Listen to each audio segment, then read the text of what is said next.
Yeah, back to medical. Yeah, I need a medical after this. Back to medical. I'll get this right. Hold on. Back to metaphysical Brooklyn. Wow. See, I'm using all the powers that I'd learned. Like I just hooked in there.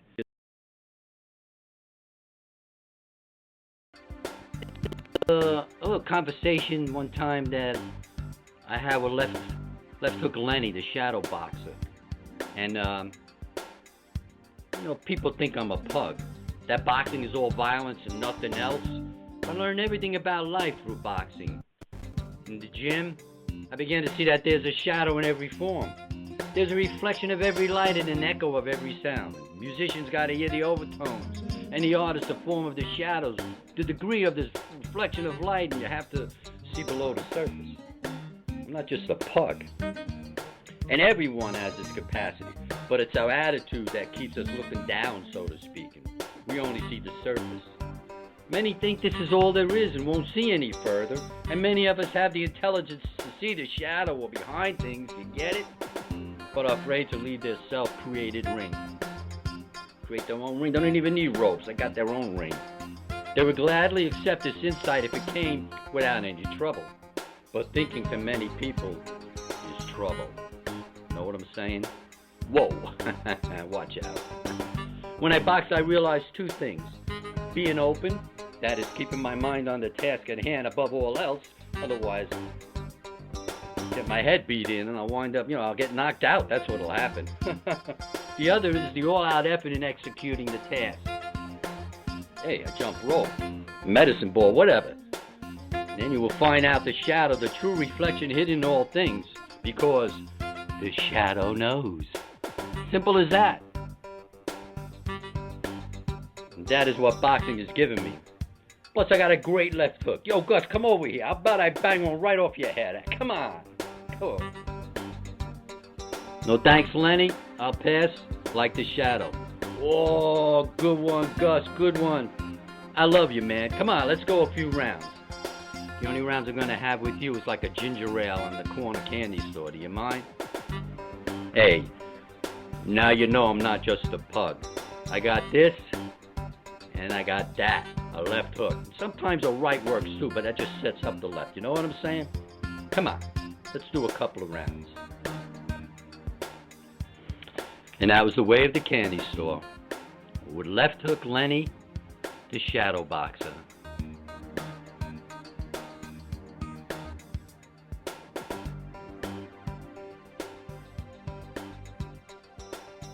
Right now in those dead fish scrolls, I found like these Antipastoisms. They were like Antipastoisms. Yeah, that's it. It was like a blue plate of knowledge, and it had things like Angelina the pastry woman.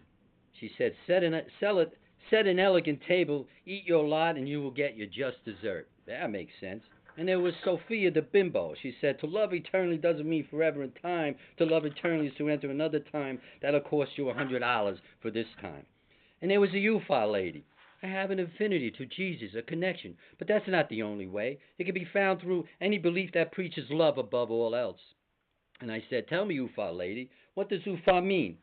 Leave me alone already. UFA, get it? If not, I'll tell you what Bafa means. Now get the hell out of here. Remember, Jesus loves you. Yeah, even you. Light a candle to St. Jude. Oofa. Mrs. Wing, the laundry lady. Too much starch in the collar hurts your circulation. And Sister Mary Knucklebanger. When you tighten the nut, if it's too loose, what do you want to hold in place will fall apart. If the nut is too tight, it will break off, and the secret is in the wrench. Feel the balance, and the job is done. And it's Dino the insurance man. $10,000 for one eye, $5,000 for two fingers, $2,000 for a little toe, $12,000 for a leg below the knee, and $50,000 for two arms, two legs, and half an ear. And Giuseppe the shoemaker. If you wear out a sole, you have to rip it off the shoe, and it no longer exists as a separate sole. You must create another from the basic material and eventually attach it to another sole. Giuseppe knew what he was talking about. Woo! Okay, enough of Antipastoism. I am back again with the way to candy store, still sharing some of those gems from the dead fish scrolls that were unearthed, in this petrified cannoli I told you about earlier. And This is a conversation with Angelo the Artiste, and this is called the Wise Guy Painting. One late night circa 1957, I was in Angelo's attic studio, smoking and drinking, and I was looking at Angie's paintings, and they all seemed very dark, as if they represented some aspect of death. Oh, Angelo, what's with the painting here? The guy in the tuxedo? He's got one featherweight shoe on and one in his hand. I don't get it. What's his problem? He ain't got no problem, Gus. In fact, he's the wisest of the wise guys. You think my paintings are dark, but to me they represent the ultimate light, the triumph of the soul over matter. You see, Gus, one shoe on his foot and the other shoe in his hand is symbolic of the big sleep, the great beyond. Except the change that being whacked brings to this wise guy is like taking off one shoe. His body in that tux is his person. The shoe is still on one foot is his mind after being whacked. Angelo, you mean his mind still exists after biting the big one? That's right, bro. And to this wise guy, the withdrawal of his soul is like taking one foot out of his shoe. He knows he can dispense with his body. It's only something he can put a tux on. This is the light, the essence of wise guydom. It is the object of ultimate street smarts. He's connected to his innards. He's on his own 2 feet, you might say, eh? The tux and the body are only a cover. He sort of whacked himself before being whacked and now realized in his lifetime what being whacked actually means. He's without fear. He can wear a tux anywhere. The shoe doesn't, the shoe is meaningless. Like all material things, like the tiny little crap head, like the puny depth of physical existence, like the nothingness of your smoke-filled lungs and your alcoholic breath, the stench of your... Whoa, Angelo, give me a break here, man. Time out. Remember that? Time out.